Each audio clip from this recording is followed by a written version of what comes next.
So I'm just going to start by saying thank you so much for taking the time to join us. This conversation is going to be around understanding neurodiversity and the support strategies in the workplace. With this week being Neurodiversity Awareness Week, we're really excited to actually be able to deliver this with Suzanne. We know that generally neurodiversity is a topic that has been spoken on a lot more over the last couple of years in business, and just the benefits and perks that it poses to organizations. And Suzanne here is going to give us an insight into what neurodiverses actually are, understanding what they look like, and how organizations can better support those individuals within the organization who are neurodiverse. If you have any questions as the session goes along, please feel free to just drop them in the chat, and we'll ask them to Susan as we go along. Susan is going to be delivering a presentation for us, and at the end, we'll also have some time for Q&A too. But if you have any questions in the meantime, just please feel free to put it in the chat. Without further ado, I'm going to start by introducing Suzanne. Suzanne, thank you so much for joining us today. I'll just pass over to you so you can introduce yourself. Thank you, Bolu. I'm going to move to the next slide. Hopefully everyone can see the slides okay. So my name's Suzanne Eusman. I've been at Autism Plus for 16 years now, but over 20 years experience in kind of working with neurodivergent adults in the workplace. It's always been a specialism of mine. Various different things that I've done across the years, even kind of sitting on kind of partnership boards at national level with the government in terms of looking at national autism strategy, various different things. But the focus today is around kind of looking at neurodiversity, how we support people in the workplace, the kind of strategies we can do to support them. And then there'll be another webinar in next month in terms of kind of looking at recruitment strategies, where we'll deal with that effective recruitment in more detail. So just looking at the content for today, we are looking at understanding neurodiversity, support strategies, how we can support people. There will be an opportunity to ask questions.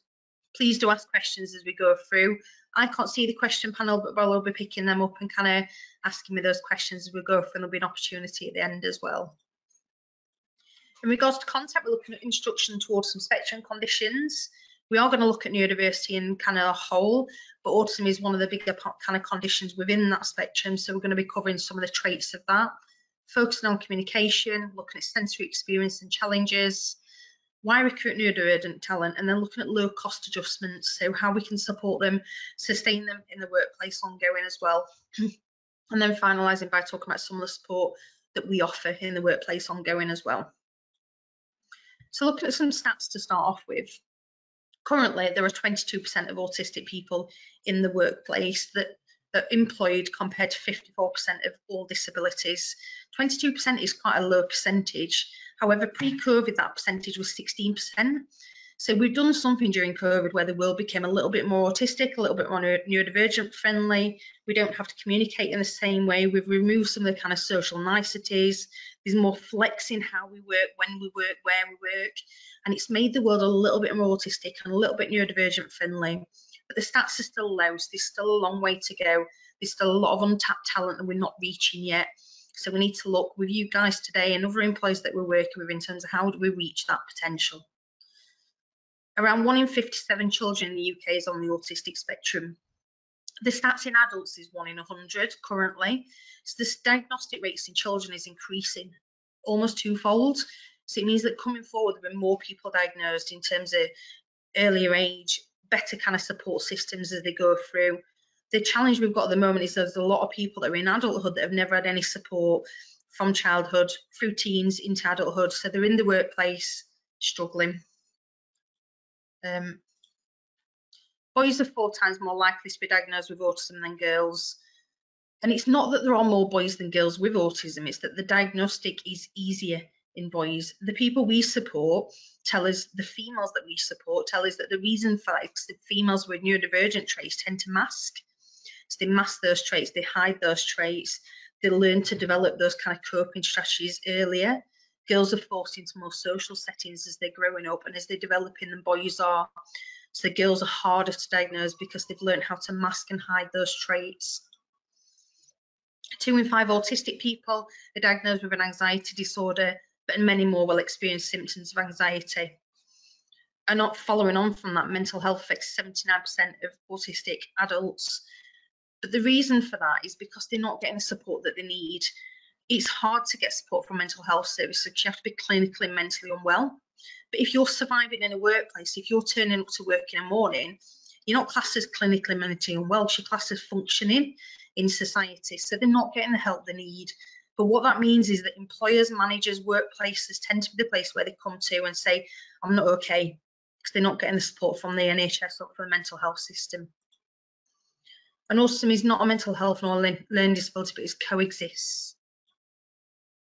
So we are talking about autism, but we are kind of going to move on to talk about neurodiversity. But to start off with what autism means to you, autism is a lifelong neurodevelopment condition.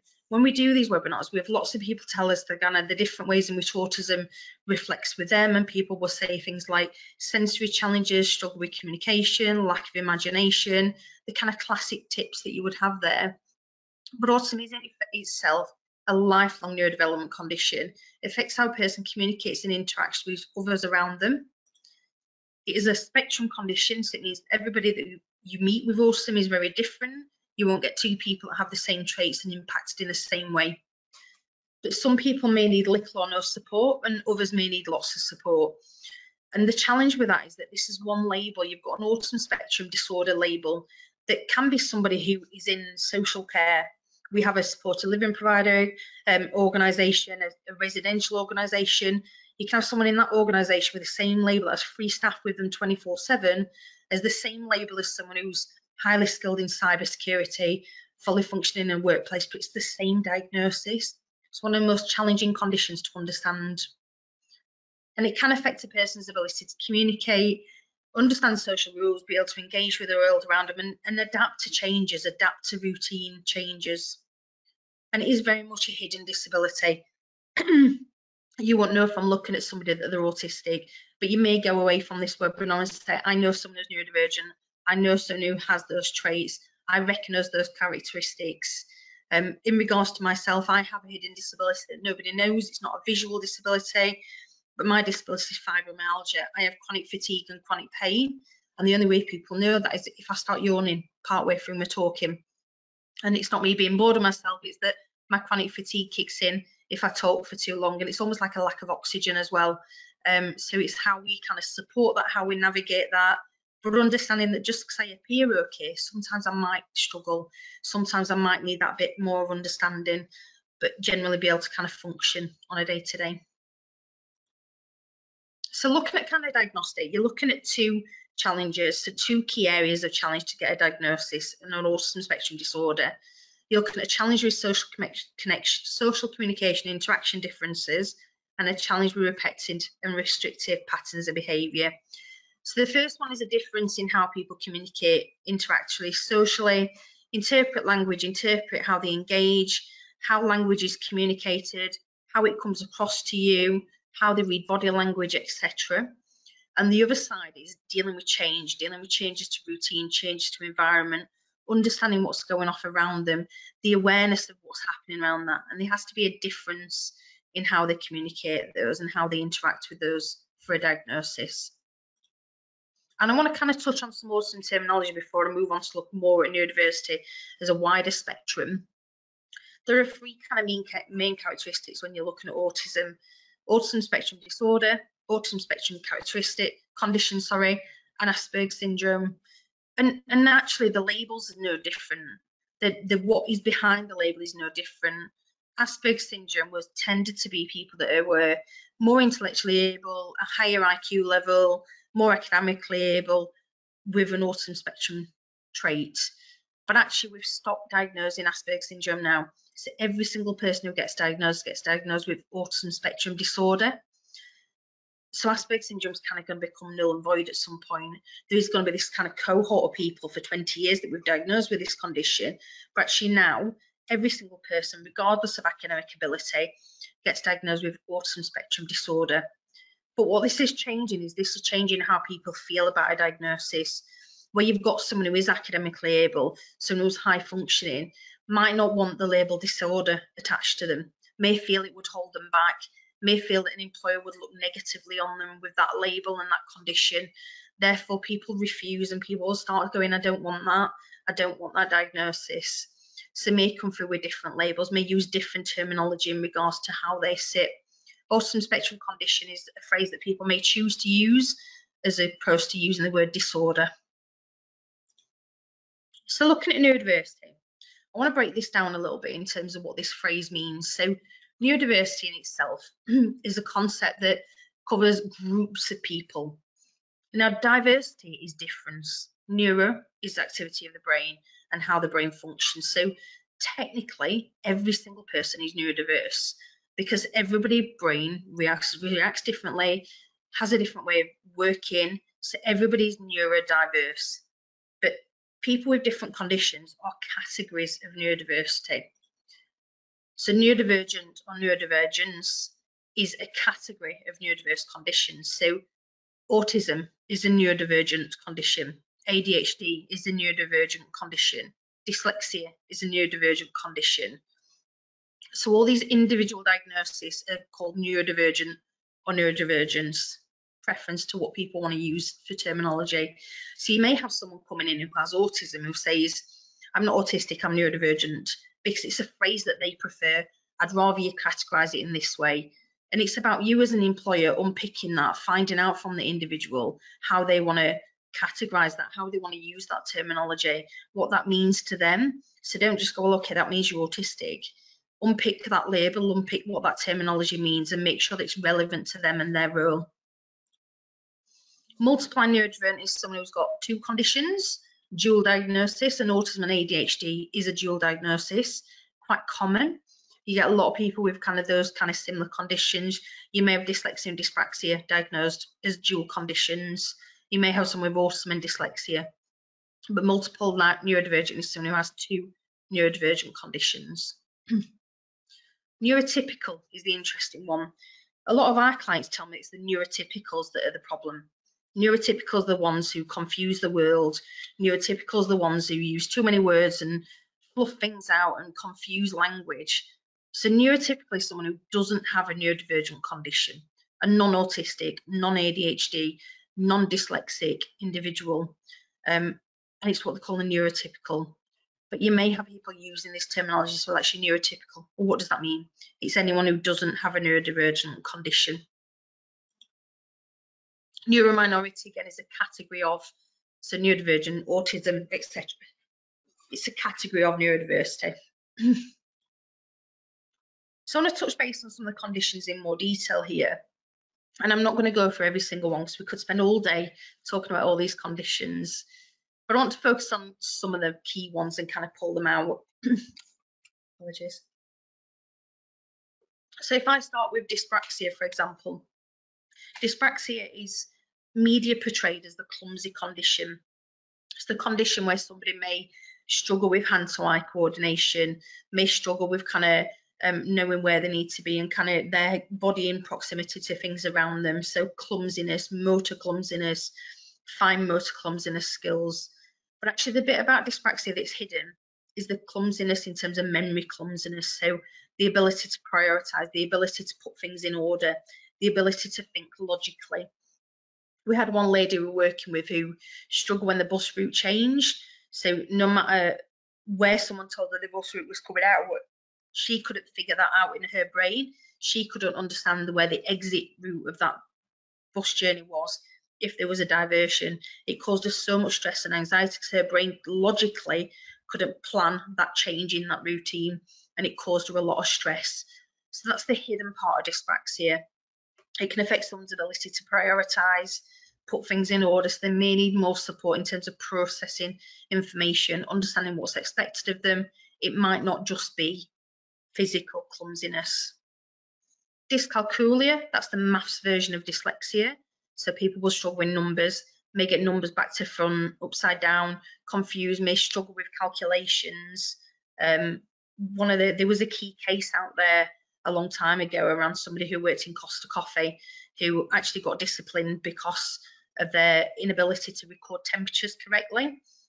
But actually that was part of dyscalculia. It was a condition that they didn't know they got at the time, but they would put the degree symbol in the wrong place sometimes, or put a minus instead of putting a plus, and not realise they were doing that, and actually they got disciplined for it. But the employer actually got took to court and sued because they didn't put adjustments in place for that person's dyscalculia disability. So it's just bearing in mind that it could be a very simple tweak. It could be something the person doesn't even know they're struggling with. If there is a challenge there, speak to the person and say, well, I've recognised this is happening. Is there anything we need to look at? Is there anything we need to be aware of? Dyslexia, I think that's the one that a lot of people recognise what dyslexia is, the challenge with reading and writing. But actually dyslexia is so much more than that. Dyslexia can also be around kind of, again, prioritising, planning. And the way I describe it to people is when you're learning a foreign language, you struggle to read that foreign language if you don't verbalise that foreign language well. If you can't verbalise, if you can't read, if you can't connect it, the only way you're going to understand the language is to be able to read and hear and speak and do all of that. And that's challenging with a foreign language. With someone who's got dyslexia, when they're struggling to read, they may struggle to verbalise the same information because they're not able to read and understand the definition of that. So they may struggle to verbalise the definition as well. So it's about supporting that person, not only with kind of the ability to read and write, things like screen overlays, etc., page overlays with different colours you can use. It's also about kind of saying, do you need more time to process the information? Do you need more time to understand? Do you need that kind of breaking down a little bit? And employers do this wonderful thing that we add more words in that are necessary. Do we need to take some of the fluffy words out of there and just leave the necessary words in there to make sure that it's simple and specific and not confusing people? I think lingo and terminology, and particularly in the technology field, lots of people use lots of kind of abbreviations. We need to make sure that people know what those are. Don't make assumptions. You've got attention deficit disorder, attention deficit hyperactivity disorder, two conditions that come very close together. Apologies, that's my fibromyalgia kicking in. Two conditions that come very closely together. But it is about that person's ability to retain attention. So someone with ADHD, for example, the hyperactivity element, maybe the person who's fidgeting in the team meetings a lot, maybe the person who you're on a video call with them and they're kind of looking all over the place and looking like they're not paying attention, but actually that's just their ability to cope. By moving things, by shifting around often, it allows that person to cope and sustain themselves. I actually score very highly on an ADHD scale, but I don't have a diagnosis. But I have lots of traits in that I don't sit still very often. I've got a fidget in my hand I'm kind of fidgeting with while I'm talking. But that's not anxiety, that's just something that I need to do. I need to be busy. I need to be kind of keeping myself moving and coordinated. I struggle to sit still in an evening. I can't just sit and watch a film. I find that very stressful. I find kind of those kind of challenges hard. I have to be kind of constantly doing stuff. And I have staff within my team that have diagnoses as well. Some of them will struggle with challenges such as time blindness, so struggling to get to work on time in the morning, because time blindness can be a challenge for someone with ADHD, and that's because they may get so distracted with something, so kind of engrossed in something that they're doing, that they just don't realise the passing of time. And as an employer, it's about looking at how you become flexible around that. Not going, well, you're late again. Well, how do we flex that? Because we know that this is a challenge for that person. How do we allow some give around that kind of timekeeping? Because we know it's something that they can't control. They're not necessarily going to be able to kind of manage well. Other things that someone with ADHD might struggle with is absorbing lots of information at once. So if you've got a long, intense meeting, that person may not take in every aspect of that meeting. They may kind of get so far through the meeting and then lose the train of thought, lose their focus. They may only be able to absorb the first half of the meeting. The ways around things like that is looking at building in breaks. If you've got a long meeting, building breaks, have those kind of get out clauses, have those kind of opportunities for that person to refresh. One of the big challenges with ADHD is what they call spoon theory, and it's the same with autism. But with spoon theory, and you can Google this because there's loads and loads of research around spoon theory, but spoon theory is where you start a day with so many spoons, so much energy, and your spoons are used up as they go through the day. But actually, by the end of it, once the spoons are gone, there's no energy left. You can't just go, okay, well, I'll push myself another 5 minutes. There is no spoons, there's no opportunity to continue. That person needs to refresh and recoup. But if we look at that person's day and we look at how you can support them throughout the day, and you start off by going, well, actually, when they came in this morning, we had a 5-minute conversation about their journey to work and all the kind of things that happened over the weekend. You've probably used a spoon or two up for that person with the social niceties, with the social communication, and they may then have one less spoon to do their job. So it's about working with that person. Don't stop talking to them, but work with that person and say, is there any part of your day that we can reduce that, we can take away that unnecessary need that might save you a spoon for later on in the day, that might give you energy to kind of get through a little bit more of a day. I think the challenge you've got post-COVID is that a lot of places now, we used to maybe do 2 meetings a day because you'd be traveling. We're now doing 7 meetings a day. There's an expectation with online that you're available constantly, and we need to kind of shift that expectation for someone with ADHD. If they have regular meetings throughout the day, they may need little gaps between them. My advisors work with individuals in the workplace, and they have hour block gaps with individuals. Staff with ADHD may have a 2-minute break or 5-minute gap and go outside for 5 minutes between each of those appointments to recoup, to refresh, to restore energy again, ready for the next one, to make sure that they're not just bang, bang, bang, back to back with meetings. They need that time to kind of recoup their energy. The difference with ADD, attention deficit disorder, is that someone with attention deficit disorder may not have their hyperactivity element, may not be fidgeting, may not be the one moving around, talking a lot, uncontrollable. It may be the person that's just lost focus, that's not picking up on the communication, that looks like they're looking out of the window, that looks like they've just kind of stopped paying attention. Again, same kind of categories. They may need more time to recoup, they may need extra breaks, they may need that kind of recharge time, but the way they respond is not necessarily hyperactive, but maybe kind of low activity.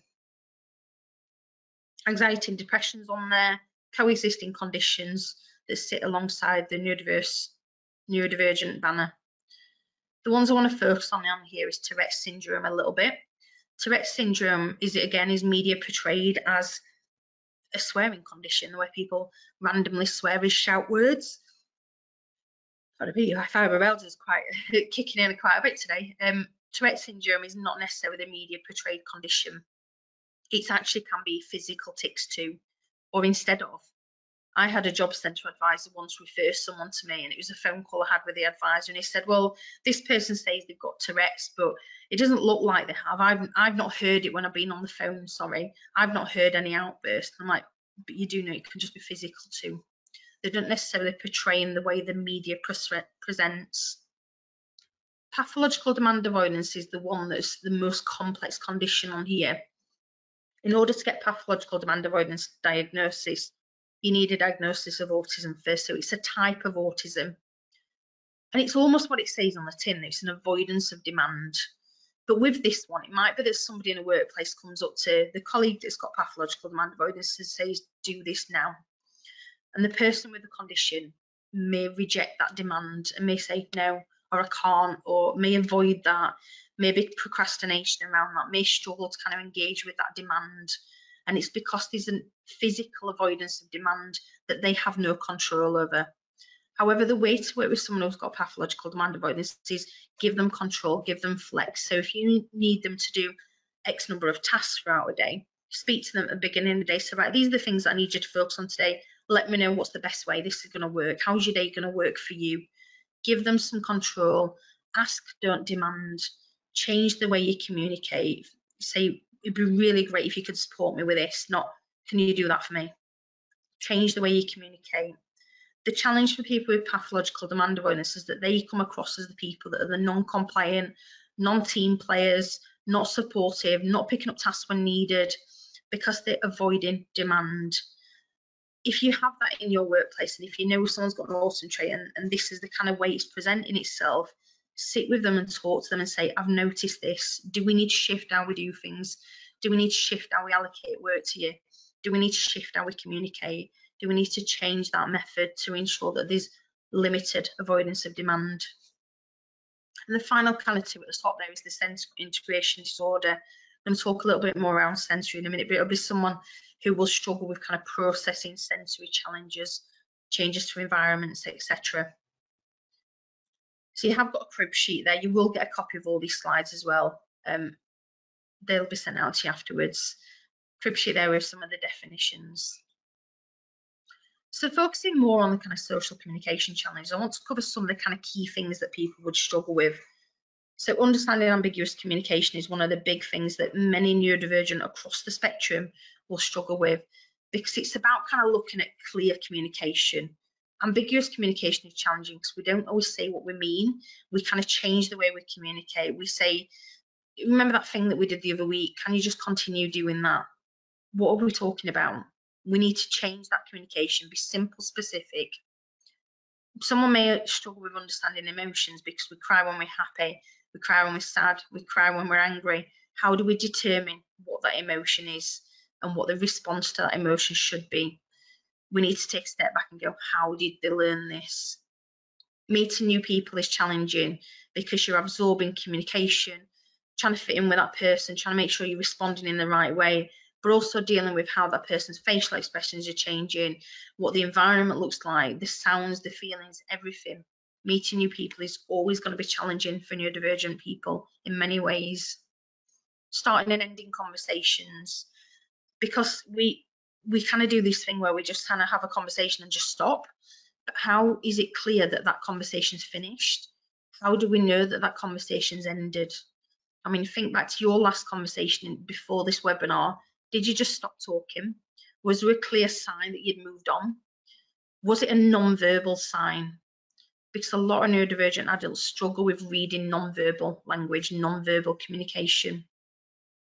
Struggling to interpret meaning.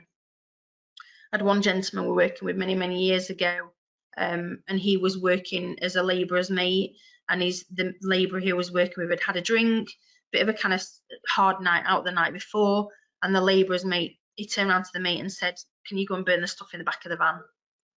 He didn't tell him to take it out of the van first. I'm not sure how they explain that to the insurance company, but we have to think of our wording. We have to say, if someone's done something wrong or not in the way you needed them to, is it because you didn't explain it clear enough? Is it because you weren't specific with that instruction? Local and regional communication challenges. I mean, if anyone's from West Yorkshire, a tea cake is a bread cake with currants. You have to ask for different things in different regions, but we all assume that everyone understands our language in our area. We need to stop making assumptions. We need to make sure that that language is clear to everyone. Literal communication, the very obvious one. I'll be with you in a minute. We never mean 60 seconds. So are we letting someone down? Are we confusing them? Are we not really being clear on what's expected? Humour and context. Humour is a very interesting one, because if someone laughs, surely that's funny. But actually, people laugh because they're nervous. People laugh because it was awkward. People laugh because it was uncomfortable. But that's not always clear. Why? I had one guy I was working with in the Home Office with black security alert everywhere. And I walked in with him. I'm going back a few years now. And he just said to the security guy, watch her, she's got a bomb on her. Very, very scary few seconds of my life. I think I went white and froze on the spot. And the security guard laughed and just went, oh, go on, get on with you. He knew the guy and he knew that he had a very dry sense of humour. Now, because the security guard laughed, my client thought that was funny. He didn't know that the context of that was wrong or could have been misinterpreted in a different way. Somebody laughed, therefore it was funny. So humour and context can sometimes be different. Looking at communication, hidden communication, body language, facial expressions, eye contact. What I want you to kind of think about with this is, how did we learn these rules? So body language, for example, looking at eye contact in particular, when you look at someone, 3 seconds is about okay in terms of that communication. If you get to 5 seconds, it's a little bit awkward. 10, 15 seconds, harassment complaint coming into HR. But actually that person never learnt the rule that 3 seconds was the limit, because I don't remember anyone ever teaching me that. We just know, we pick up on these non-verbal cues, non-verbal communication, and we just change how we do things.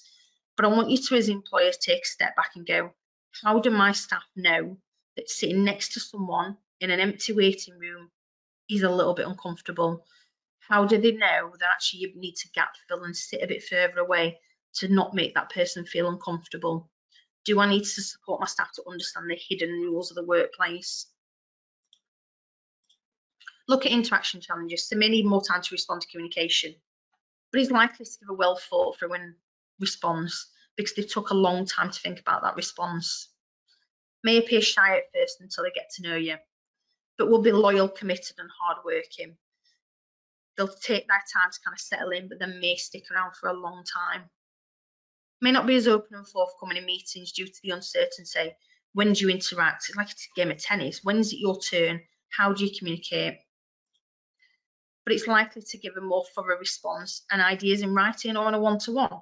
So if you kind of put some post-it notes out in the meeting, for example, they may write a very thorough response. They may write 20 post-it notes with ideas, but may struggle to verbalise that in a meeting.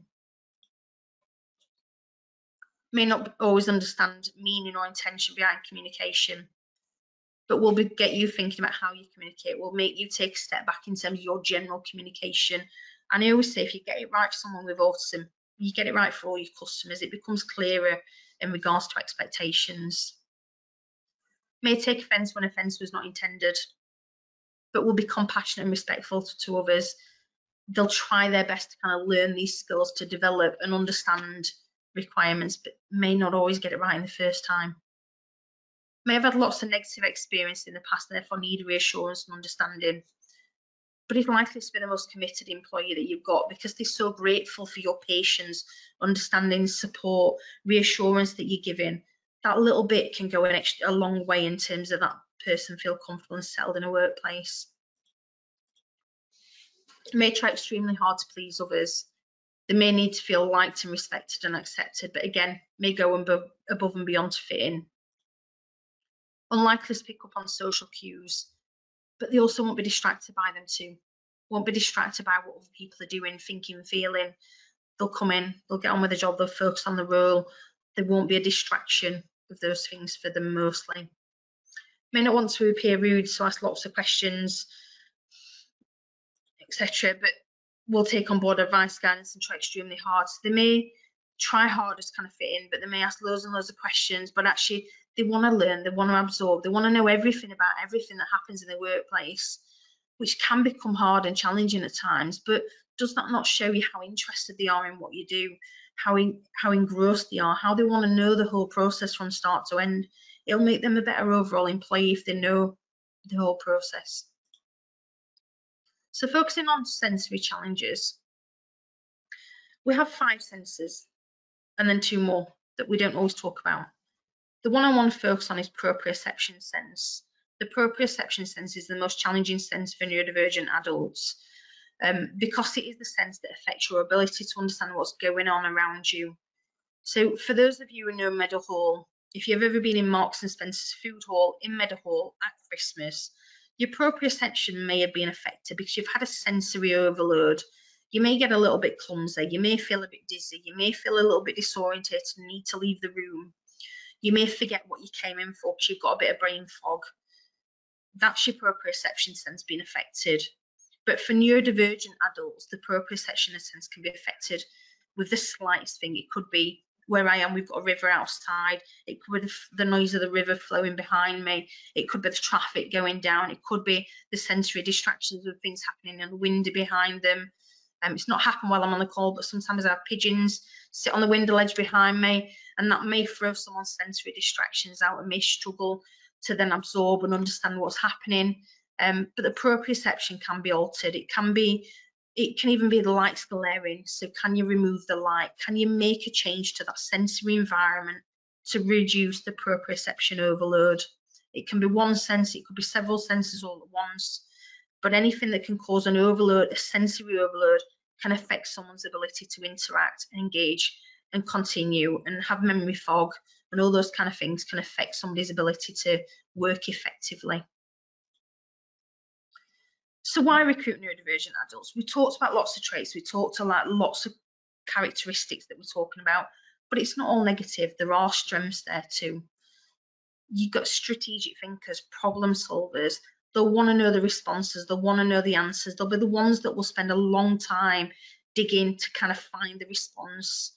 Energetic, innovative, the ones that think differently, think outside the box. logical, committed, hardworking. There's lots and lots of traits, positive traits of neurodivergent conditions. So let's look at changing some of those perceptions a little bit.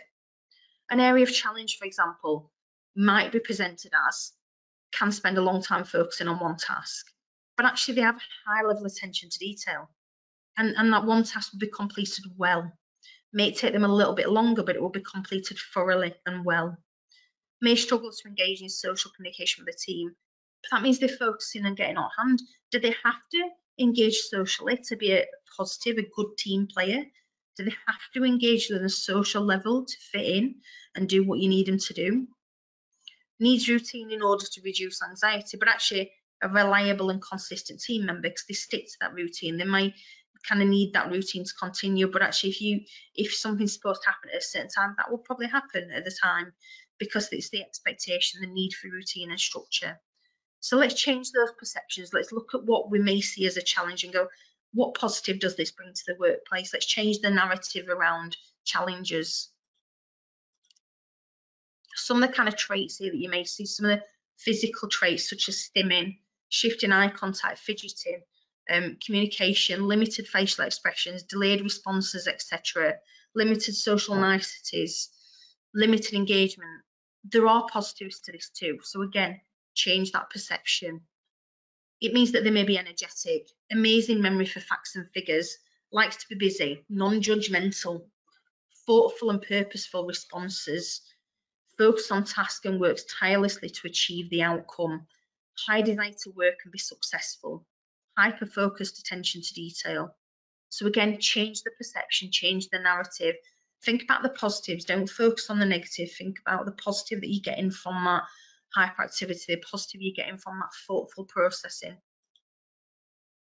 And I want to kind of focus on some low-cost adjustments before we kind of wind down for question time. But looking at recruiting, some very kind of low-cost adjustments that you can do. Offering the option to apply through different means. So to become disability confident, for example, you can't just have an online application, because screen readers, for example, for someone with dyslexia, may struggle reading your online application. Accepting third-party contacts, so allowing someone like an employment organisation like ours to have a conversation with you before the interview. Don't mark them down on that. Look at how, is it just that first communication? Is it the understanding what the job role's about? Do they not know what questions to ask at that point? Look differently in terms of that communication. Provide interview questions up front. This is a big debate I have with employers all the time, where they say that, well, that's not fair. It's not giving everyone else a fair chance. And I'm like, well, actually, by not giving the questions up front, you're not giving someone who has a delayed thought processing enough time to process the questions. So therefore, you're putting them at an unfair advantage. So providing interview questions up front can be seen as a reasonable adjustment. Providing the interview structure up front is the same.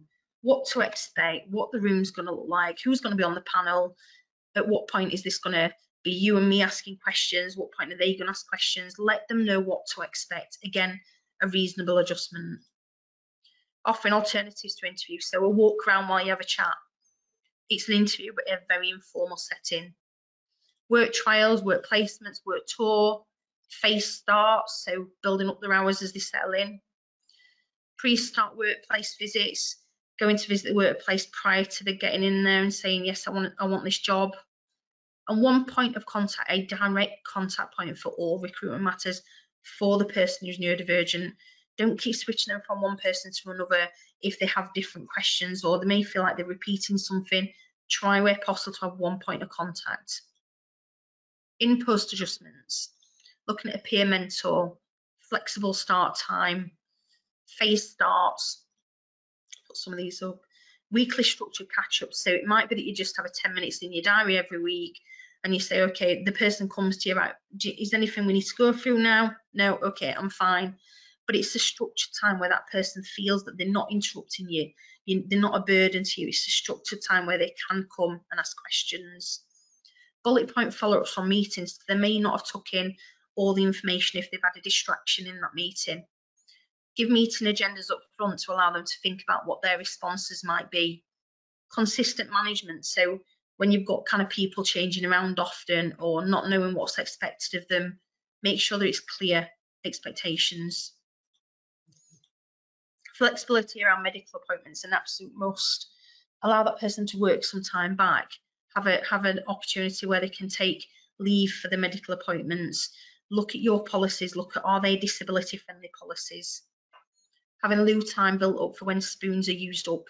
Allow that person to adapt to that. Pre-warning of changes. Some more here. So things like a fixed desk, hot desking, extremely challenging for someone who's neurodivergent. So a fixed desk would be a reasonable adjustment.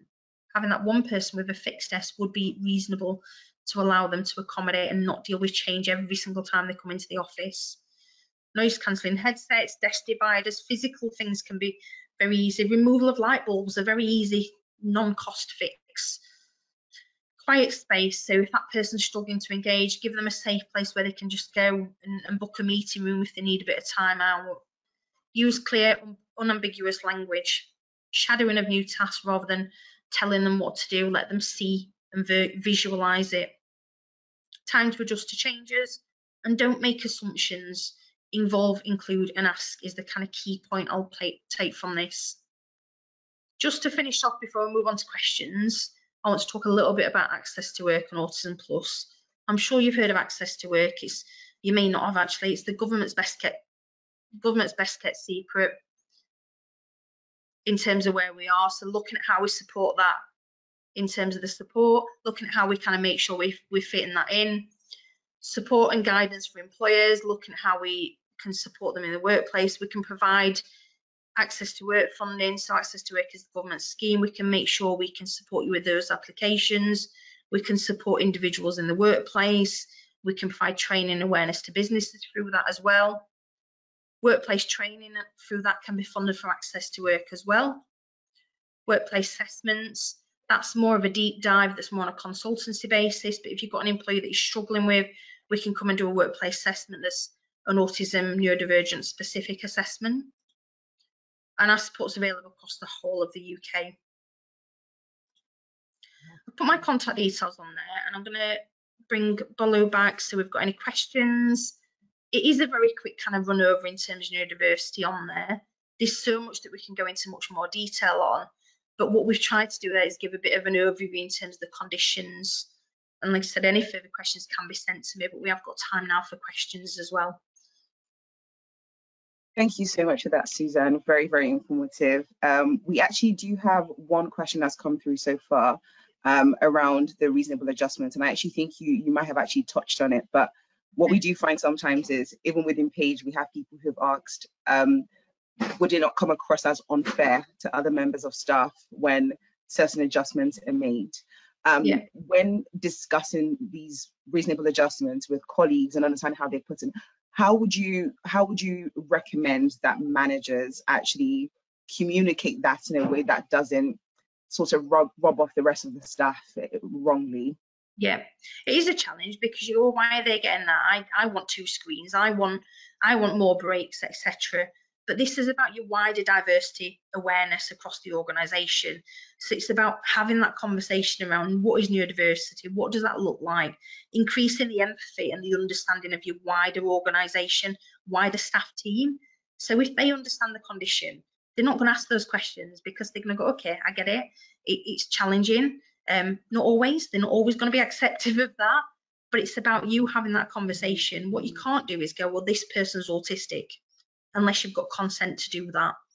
You can't disclose that to other colleagues without consent, but what you can do is kind of talk to them and say, well, actually what their needs are is different. I can't go into detail with that. However, we all need to respect difference, we all need to respect challenge, and have an individual conversation with them and say, well, actually, if you needed adjustments, I'd look at them for you too, and we can have that separate conversation about adjustments that you need.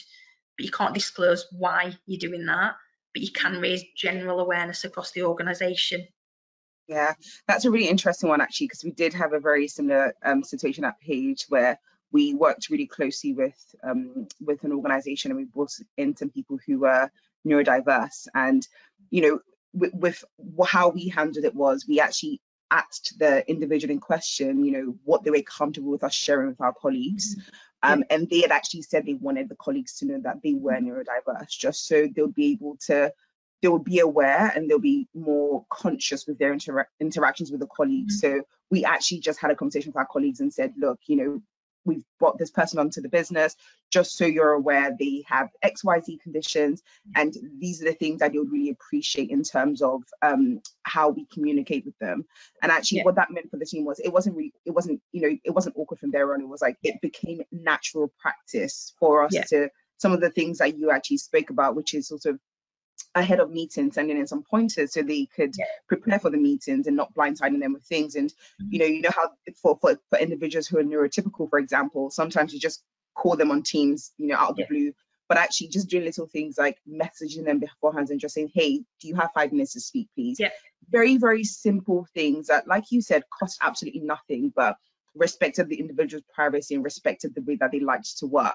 And we found that was really, really useful.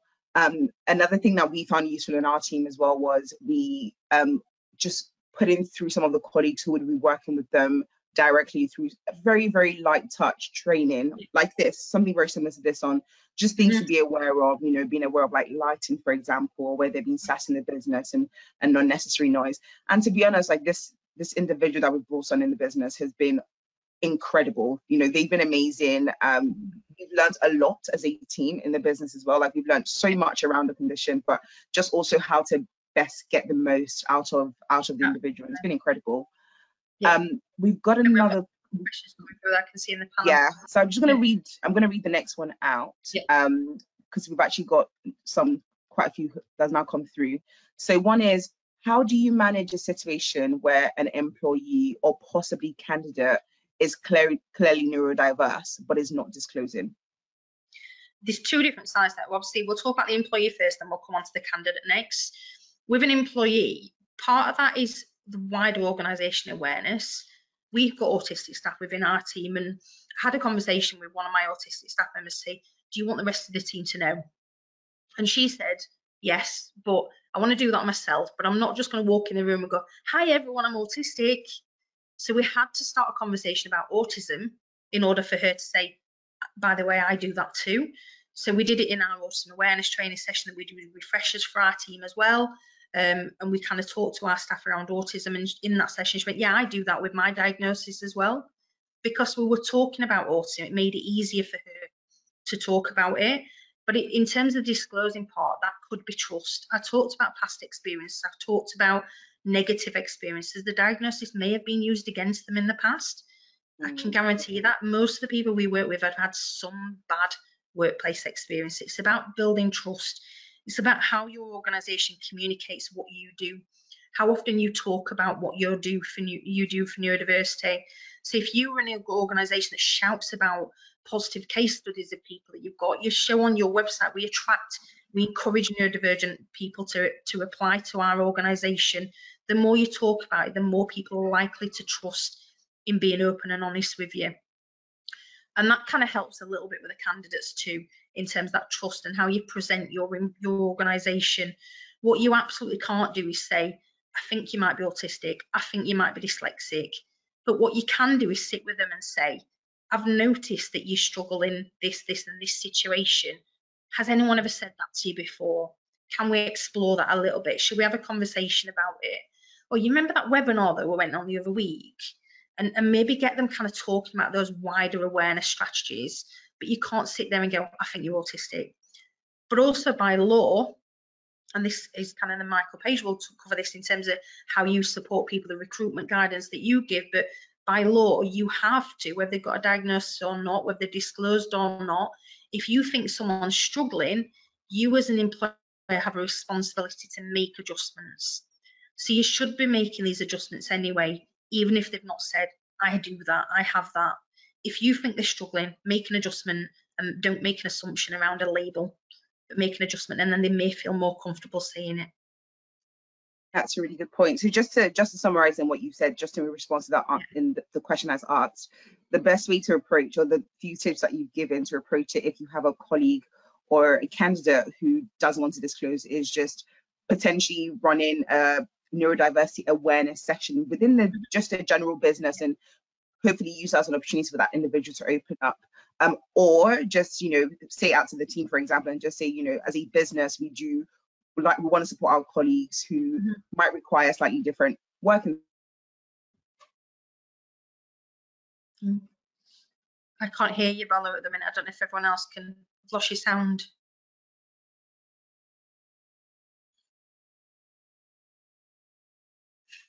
Can everyone else hear? Can everyone else hear Bolu, or is it just me? Okay, I'm just going to ask the. Sorry. You're back now. I lost your sound. Then your sound went. Okay, no, that's completely fine. I was just summarizing the points that you made around just, you know, sort of doing a general training session on neurodiversity and how the business can support individuals who are neurodiverse.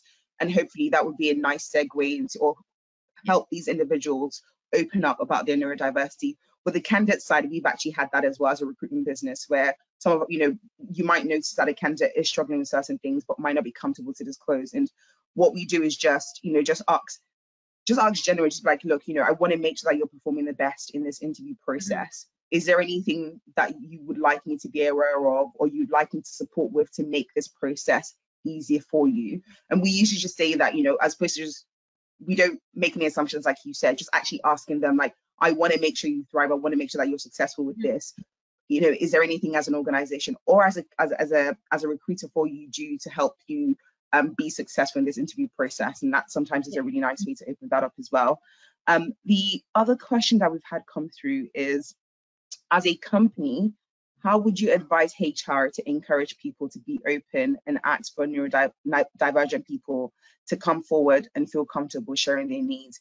I think this sort of ties, it's very close to what you just answered, but I think this one is specifically around HR. I mean, it's probably similar to what you said before, but if there's any other insight that you can shine on, that'll be really useful. Yeah, I mean, it's about kind of talking about your story. So if you have neurodivergent staff who are already open about their disability, talk about them, get them to talk about a case study, get them to kind of share their own experience as an employee. The more people feel that there's neurodivergent staff within the organisation that are comfortable to come out, the more they're likely to kind of talk about it too. So it's about talk about your successes, share that, talk about the things that you're achieving as an organisation for neurodiversity, talk about your commitment to that, and people will generally feel more comfortable. I think there was a question around training, but we'll come back to that. Yeah, I agree with that. We actually, that was a way that we've got a lot of our colleagues to be more comfortable sharing what their neurodiversities were. We actually had a very senior leader who had come forward and said to us, look, you know, I listened into this webinar and I decided to go get myself checked out, because sometimes some people don't actually know that they're neurodiverse, and I'll use myself as a perfect example of that. We did a training session which was supposed to support another colleague who was neurodiverse, and they were listing out certain things around neurodiverse, and I was like, oh, I do that, and that's me, and I just couldn't relate to it. And I went and I took an assessment. Turned out I was neurodiverse, and I had absolutely no clue.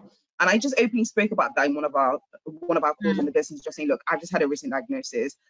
These things were just things that I just thought were normal, and I got in, sort of found ways to cope and deal with them. But actually now, these are the different things that the business has put in place to support me and make sure that I can do my job better. And from that, I just had a lot of colleagues come to me and say, Bolu, oh my God, it's crazy that you said that, because I'm actually neurodiverse, but I didn't know that Page offered anything that could support us. And thanks for letting me know. And, you know, we then got these individuals to, like you said, share case studies, share their experience. And the more that we've done as an organization, the more our senior leaders specifically are more open to talking about this. I think it really helps with the stigma of, like, you know, you can't be successful and be, you know, senior and be neurodiverse.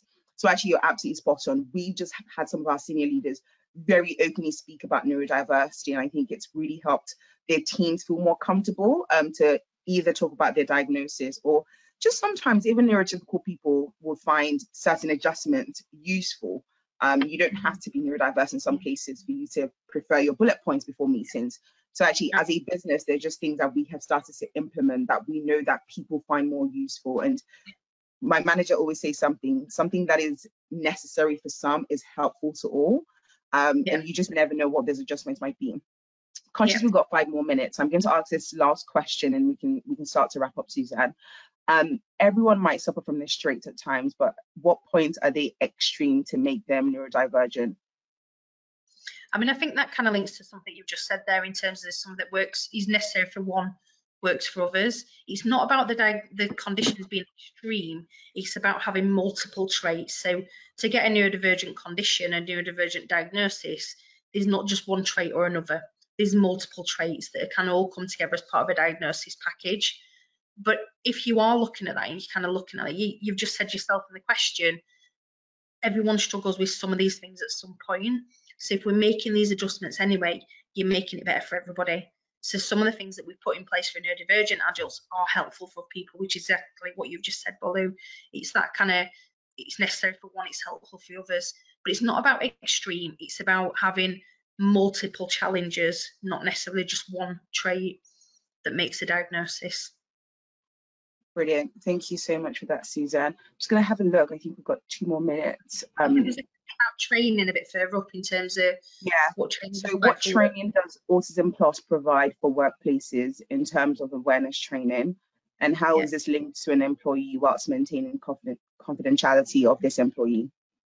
So when we do training for Access to Work, we can get training funded as part of someone's Access to Work fund package. And what we'll do is we'll come and do a training, but we'll not stand up front and go, and Jane does this and Jane does that. We'll talk about the traits and we'll build in the quirks that that person has with their condition and how their neurodiversity presents itself, and just build that into the package of training, not necessarily stand there talking about the individual. We'll talk and we'll focus more on the areas of challenge that are for your employee, as opposed to saying, and this person does this, but we'll just draw more attention to detail to those particular traits in the training that we do for you as an organisation. We do like to work with organisations and bespoke packages, so we don't just do an off-the-shelf half-a-day awareness training session. We can do lunchtime webinars, we can do 2-hour, 3-hour, whatever you need from that, but we'll work with you to go, what are your challenges, how do we develop that, and what do you need, what's the outcome you require. So it's about a conversation with you as an employer and how we adapt that. And the Access to Work support, through that we get to know the individual, therefore we know what is necessary for you as an employer to be aware of.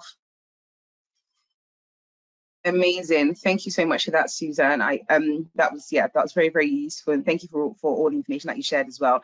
I've learned so much, and I'm pretty sure others on the call as well have learned a little bit more about everything. I'm just going to round up now and just say a big thank you to everyone that's attended. It's been really great. Thank you for the questions as well.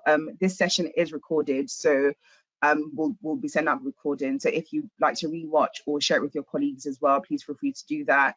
And lastly, Suzanne will be hosting another session in a couple of weeks with us, just on the next step of this. You know, how do you actually attract individuals who are neurodiverse, and how do you ensure that you utilize their talent in a way that will benefit the organization, but also be really helpful to them and be a progression in the organization. So please keep an eye out for this. We'll share the details soon, but hope you all have a lovely rest of your day, rest of the week. And again, thank you all for everyone for attending, and just the fact that we're all here to learn about this says a lot about people wanting to do better and be better for the people that they work with as well. We would end this now if that's it, but thank you all so much and have a lovely day. Thank you, Suzanne. Bye. Bye. If you found this video helpful for your recruitment journey, why not subscribe to our channel, and don't forget to tap the bell to get the latest videos first.